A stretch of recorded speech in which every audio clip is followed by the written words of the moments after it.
United we win, సంఘటన్ మే శక్తి హై, ఇవన్నీ మనం వింటున్నవే. ఒంటరిగా ఉన్న వృక్షము వాయువుకు లొంగిపోతుంది.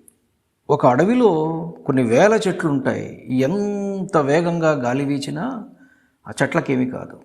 కానీ ఆ చెట్లలోని ఒక చెట్టు బయట ఒంటరిగా ఉన్నదనుకోండి, అంత వేగంగా వచ్చే గాలికి అది తాళలేక సమూలంగా పెకిలించబడి కిందకు ఒరిగిపోతుంది. అంటే దాని అర్థం ఏంటి? ఏదైనా సరే, ఎవడైనా సరే ఒంటరిగా ఉంటే ఎదుర్కోవడానికి, విపత్తులను ఎదుర్కోవడానికి వాడి బలం సరిపోదు.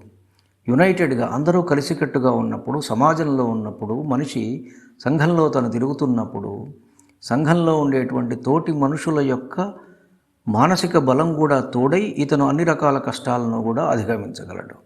అంటే సమాజంలో మనిషి అందరితో కలిసిమెలిసి ఉంటేనే ఆనందంగా జీవించగలడు. అతనికి స్ట్రెంగ్త్ వస్తుందన్నమాట. ఈ విషయాన్ని విదురుల వారు చాలా చక్కగా చెప్తున్నారు. ఏవం మనుష్యమప్యేకం గుణౌరపి సమన్వితం శక్యం ద్విషంతో మన్యంతే వాయుర్ద్రుమమివైకజం. ఒంటరిగానున్న వృక్షం వాయువుకు లొంగిపోవునట్లే సమస్త గుణసంపన్నుడైనను మానవుడు ఒక్కడుగా ఉన్నప్పుడు శత్రువులకు లొంగిపోవలసి వచ్చును. ధన్యుడను. నమస్కారం. మీ ఊటుకూరు జానకి రామారావు.